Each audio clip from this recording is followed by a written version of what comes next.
सुनिए जी, आप थोड़ा रुक जाइए।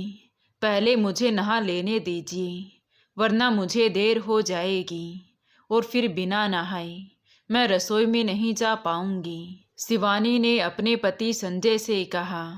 तो संजय बोला, अरे तो ठीक है ना, उसमें क्या बुरा है। तुम थोड़ी देर जाकर आराम कर लो। सफ़र में थकी हारी आई हो, इतना तो माँ भी समझ जाएंगी। वो कुछ नहीं कहेंगी। तुम परेशान मत हो। मैंने वैसे ही बहुत दिन की छुट्टियां ले ली हैं और हमारे घर आने से कुछ देर पहले ही पिताजी काम से बाहर चले गए। वो कल शाम तक लौटेंगे, इसलिए 2 दिन मुझे ही ऑफिस को मैनेज करना होगा। मुझे थोड़ा जल्दी है, इसलिए प्लीज़ पहले मुझे नहाने दो। संजय प्यार से समझाते हुए बोला और बाथरूम में चला गया। शिवानी को घबराहट के मारे कुछ समझ नहीं आ रहा था कि वो क्या करे। कभी मन होता कि वो ऐसे ही नीचे जाकर अपनी सास से पूछ ले कि मम्मी जी, क्या वो चाय बना सकती है, पर साहस न हो पाने के कारण कमरे में ही बैठी रही। कुछ देर में उसने एक बार फिर बाथरूम के दरवाजे को पीटा और बोली, संजय प्लीज़ जल्दी कीजिए ना। अरे हाँ हाँ, नहा तो लेने दो शिवानी, बस थोड़ी देर और आता हूँ, संजय ने कहा। तो शिवानी मन ही मन सोचने लगी कि संजय आपको तो कोई कुछ नहीं कहेगा, पर आपके जाने के बाद मेरे ऊपर आफत आ जाएगी। वो कुछ थोड़ी हिम्मत करके रसोई की तरफ बढ़ी और मन ही मन सोचा कि वो अपनी ननद से कह देगी कि वो खुद चाय बना लेगी, आप परेशान ना हो। उसके लिए उसे संकोच लग रहा था कि ननद उसके लिए चाय बना रही है। इतने में ही रसोई से आती हुई आवाज़ ने उसके पैरों को रोक दिया। उसकी ननद प्रियंका अपनी माँ से कह रही थी, वाह मम्मी, तुमने तो ये बढ़िया सिखाया अपनी बहू को कि आओ और सीधे अपने कमरे में चली जाओ। हमारे यहाँ तो ऐसा बिल्कुल भी नहीं है। हमें तो पहले पूरे परिवार के साथ बैठना होता है। जब कहीं सास ससुर परमिशन दे तब जाकर अपने कमरे में जा सकते हैं। पर तुम्हारी बहू तो बड़ी फास्ट फॉरवर्ड निकली। किसी ने बोला नहीं कि जाकर अपने कमरे में बैठ गई। अब महारानी चाय का इंतजार कर रही है।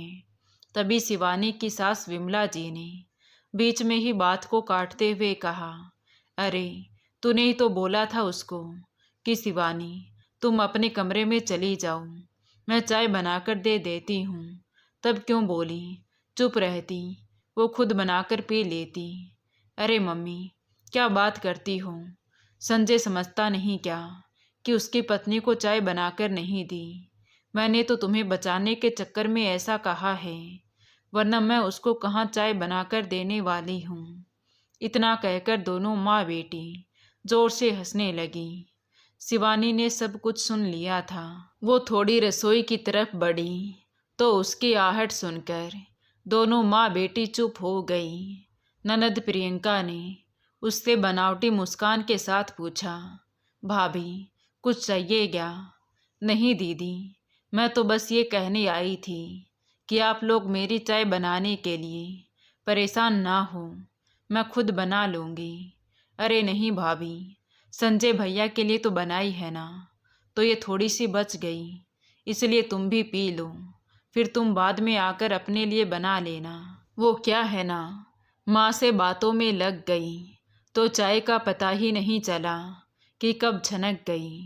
कहते हुए प्रियंका ने ट्रे में 2 कप चाय रखकर शिवानी की तरफ बढ़ा दिए। शिवानी ने चाय को देखा तो 1 कप तो भरा हुआ था, पर दूसरे कप में, जो कि शिवानी के लिए था, आधे कप से भी कम चाय थी। शिवानी उसे लेकर अपने कमरे की तरफ जा ही रही थी कि इतने में पीछे से शिवानी को आवाज़ देते हुए उसकी सास विमला जी ने कहा, अरे सुनो, ये प्लेट भी ले जाओ। संजय को चाय के साथ ब्रेड टोस्ट पसंद है, रात भर का भूखा होगा।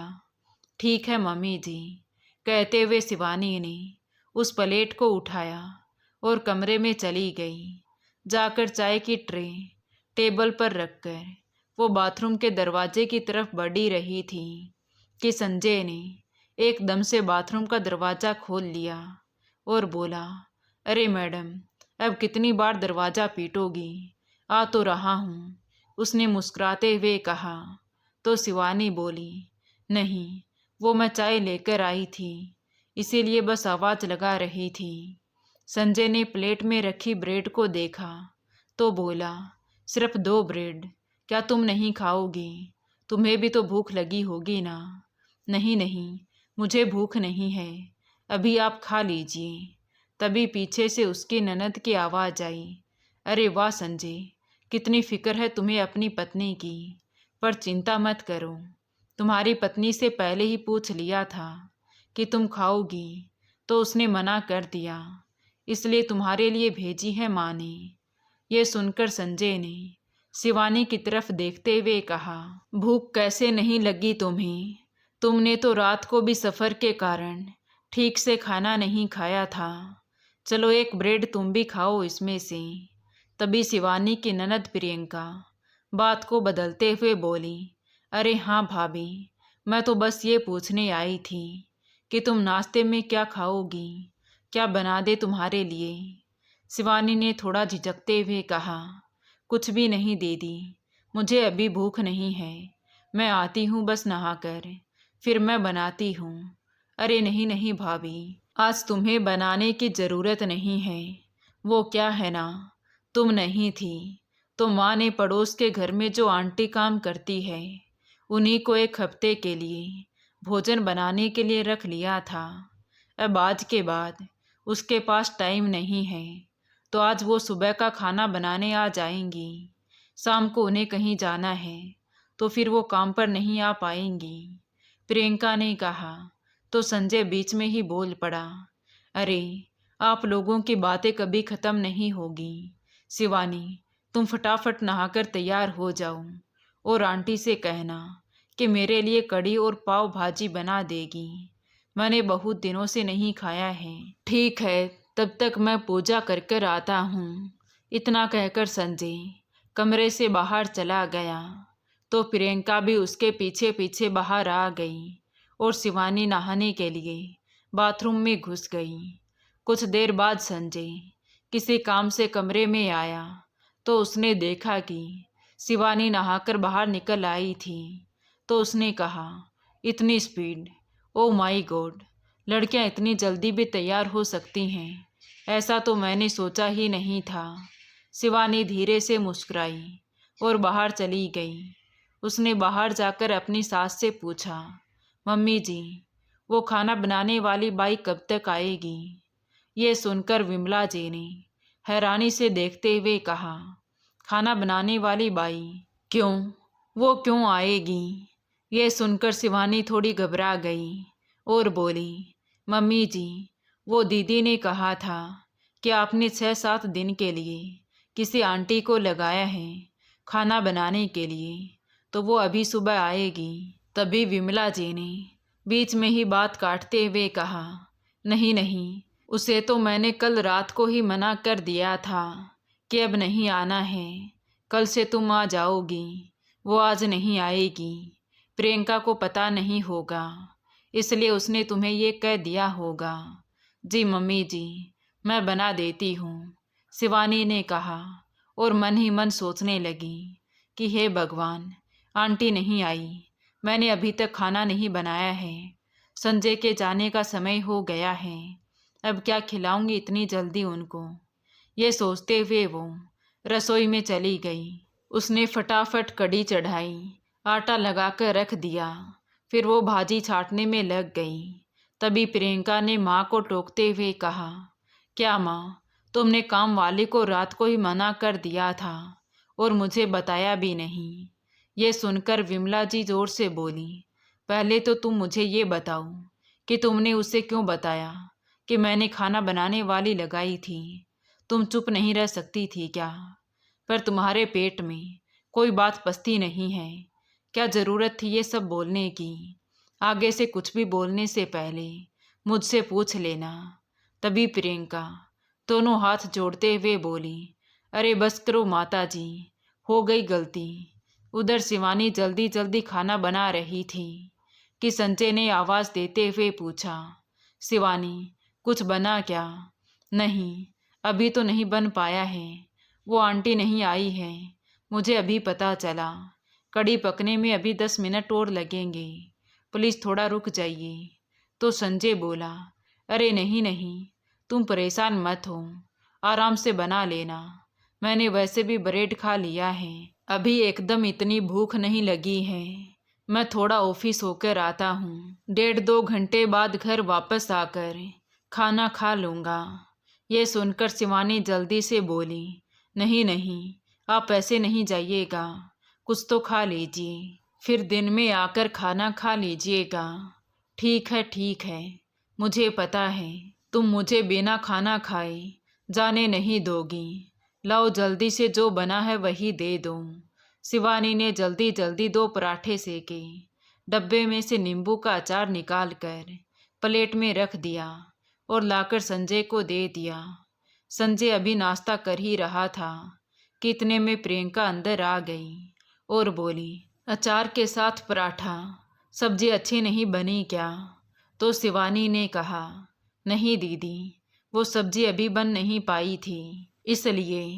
वो आगे कुछ कहती, इससे पहले ही संजय बीच में ही बोल पड़ा, अरे मुझे सब्जी की ज़रूरत भी नहीं है, और वैसे भी पराठे बहुत स्वाद बने हैं, अचार के साथ बहुत अच्छे लग रहे हैं। एक तो वो आंटी बिना बताए नहीं आई, तो इतनी जल्दी कैसे बन पाता सब कुछ है। वो तो मैं शिवानी की जिद के कारण खाने के लिए बैठ गया, नहीं तो अभी मुझे भूख भी नहीं लगी है। लेकिन शिवानी ने कुछ नहीं खाया है। शिवानी, तुम अपने लिए भी पराठा सेक लेना और खा लेना, रात भर से भूखी हो।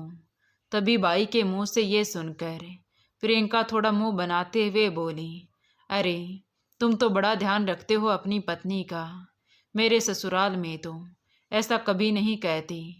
तुम तो हम सबके सामने पूरे दिन भर शिवानी शिवानी करते रहते हो, हमारे यहाँ तो ये नाम कभी नहीं लेते, कभी भी नहीं। तेरे को शर्म नहीं आती सबके सामने शिवानी का नाम लेते हुए?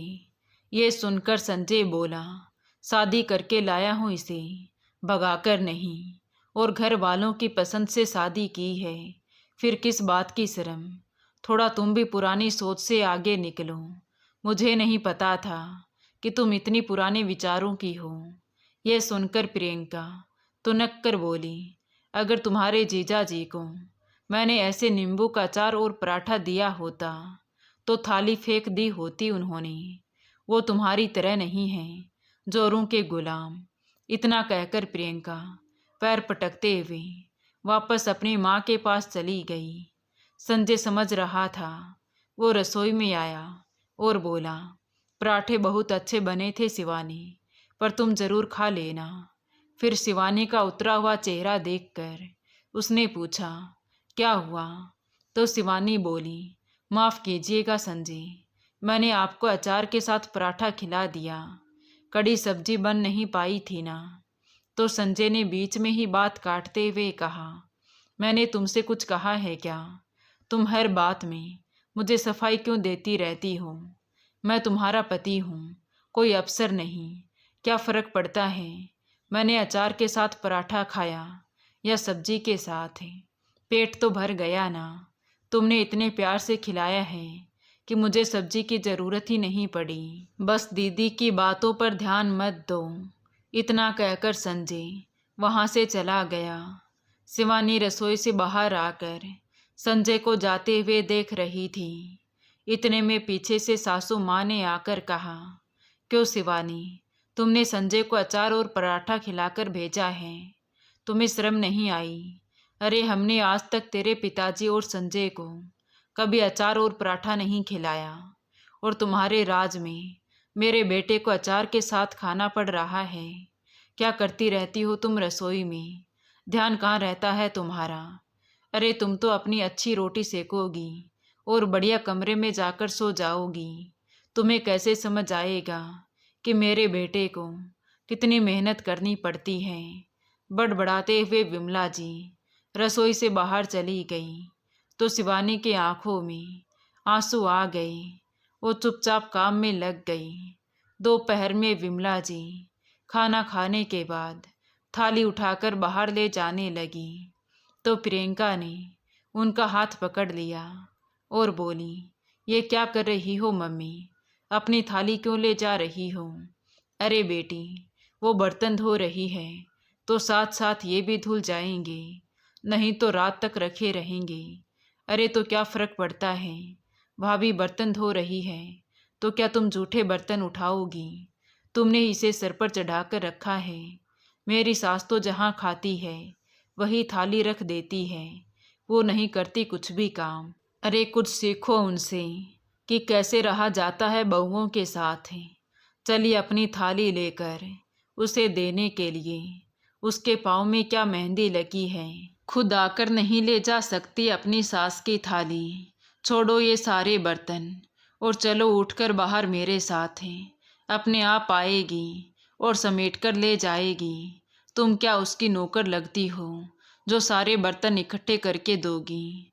शिवानी रसोई से सब कुछ सुन रही थी पर कुछ नहीं बोली। उसे समझ नहीं आ रहा था कि ऐसी क्या गलती हुई है उससे, क्यों उसे इतना कुछ सुनने को मिल रहा है।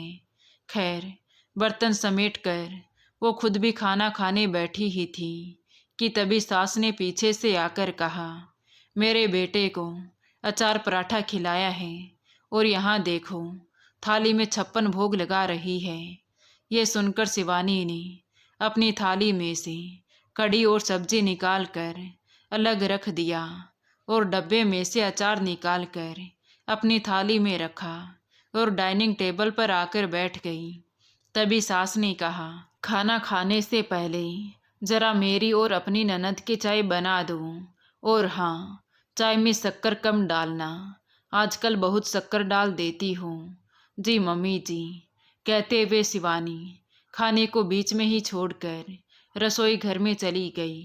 कुछ देर में चाय लाकर सास और ननद को देकर बाहर जा ही रही थी कि तभी ननद की आवाज़ कानों में पड़ी, अरे मम्मी, ये इतनी मिडिल क्लास पसंद किसकी है? अपने घर में से तो किसी की भी नहीं हो सकती। इस कप को देखकर ही समझ में आ जाता है कि मिडिल क्लास फैमिली के हैं। तुम तो ऐसे कप कभी नहीं खरीदती थी।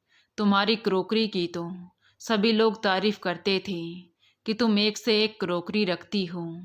फिर अब क्या हुआ तुम्हें? कुछ सिखाया नहीं क्या अपनी बहू को? इतना कहकर प्रियंका जोर से हंस पड़ी। इधर शिवानी अपनी सास और ननद की बातें सुनकर अपने बहते हुए आंसुओं को रोक ना पाई। वो कभी उनकी बातों को सुनती तो कभी अपनी थाली में रखी 2 सूखी रोटी और अचार को देखती और सोचती कि यदि बड़े घर के लोग बहुओं को ऐसे रखते हैं तो मेरा परिवार मिडिल क्लास ही ठीक है। मेरे माता पिता जैसा बड़ा दिल तो किसी का हो ही नहीं सकता। वह अपने आंसू पोंछती हुई और अपना चेहरा छुपाती हुई रसोई में आ गई। कुछ देर बाद उसने अपनी सास से कहा, मम्मी जी, मैं कमरे में जा रही हूँ, कुछ काम तो नहीं है? तो विमला जी बोली, नहीं, 5 बजे बाहर आ जाना, नल आ जाएगा तो पानी भरना पड़ेगा। तुम्हारी ननद को बोरिंग का पानी पसंद नहीं आता तो उसके लिए दिन भर के लिए 2 गगरिया भर देना। शिवानी ने घड़ी की तरफ देखा तो 4 बज चुके थे। वो जी मम्मी जी कहकर कमरे में चली गई। थकान बहुत ज़्यादा हो रही थी इसलिए थोड़ी देर के लिए लेट गई, लेकिन जैसे ही बिस्तर पर लेटी तो पता ही न चला कि कब आँख लग गई। 5 बजे सास और ननद की तेज आवाज़ सुनकर हड़बड़ाकर उठी। उसकी ननद अपने भाई संजय से कह रही थी, जो अभी अभी ऑफिस से घर लौटा था, देख लो भाई, तुमने भाभी को इतना सिर पर चढ़ा रखा है। शाम के 5 बज रहे हैं पर महारानी अभी तक सो रही है। ये सुनकर संजय घबराकर कमरे में गया तो शिवानी बिस्तर से उठ ही रही थी। आप आ गई। वो मेरी आंखें लग गई थी और पता ही न चला कब 5 बज गई। कहते हुए शिवानी उठने लगी तो उसे चक्कर आने लगे। संजय ने उसका माथा छुआ तो घबरा गया। शिवानी को बहुत तेज बुखार था। ये क्या हो गया शिवानी तुम्हें? कब से तबीयत खराब है? बताया क्यों नहीं तुमने मुझे? ये सुनकर शिवानी के आंखों से आंसू बह निकले। वो कुछ बोल ना सकी। संजय उसे डॉक्टर के पास ले जाने लगा तो प्रियंका तुनक कर बोली, वाह भैया, एक तो भाभी इतनी देर तक सो रही थी, ऊपर से अब बीमारी का भी बहाना बना लिया। अरे जरा सा बुखार क्या हो गया? महारानी को डॉक्टर के पास ले जा रहे हो? अरे मुझे तो तेरे जीजा जी कभी ऐसी छोटी छोटी बात पर डॉक्टर के पास नहीं लेकर जाती, पर तूने तो भाभी को सर पर बिठा रखा है। तभी माँ भी तुरंत सुर में सुर मिलाने लगी। हाँ बेटा, कुछ ज़्यादा ही सिर पर चढ़ा रखा है तुमने इसको, दिन भर तो आराम करती रहती है। ये सुनकर आज पहली बार संजय का धैर्य जवाब दे गया। उसने जोर से कहा, पहले तो दीदी आप चुप रहिए। पिछले 2 महीनों से मायके में बैठी हो, पर कभी ये नहीं कि भाभी के काम में हाथ बटा दूं। वो बीमार थी इसलिए आंख लग गई और आप दोनों माँ बेटी ताने मार रही हैं। यह सुनकर विमला जी भड़क उठी। अच्छा बेटा, आज बीवी की बातों में आकर माँ और बहन से जुबान लड़ा रहा है। संजय ने भी गुस्से में कहा, मैं किसी के बहकावे में आकर नहीं कह रहा हूँ माँ। शिवानी ने तो मुझे आज तक आप दोनों के बारे में कभी एक शब्द भी नहीं कहा, पर दीदी मायके आकर आपको बहकाती रहती है और फिर आप पूरे दिन बहू को सुनाती रहती हैं। वो चुप रहती है, इसका मतलब ये नहीं कि उसे दर्द नहीं होता। ये सुनकर विमला जी हक्की बक्की रह गई। और हो भी क्यों ना, आज पहली बार बेटे की इतनी ऊंची आवाज़ सुनी थी। तभी अचानक शिवानी ने कमज़ोर आवाज़ में कहा, दीदी, माँ जी, मैंने कभी शिकायत नहीं की क्योंकि मुझे परिवार टूटने से डर लगता है।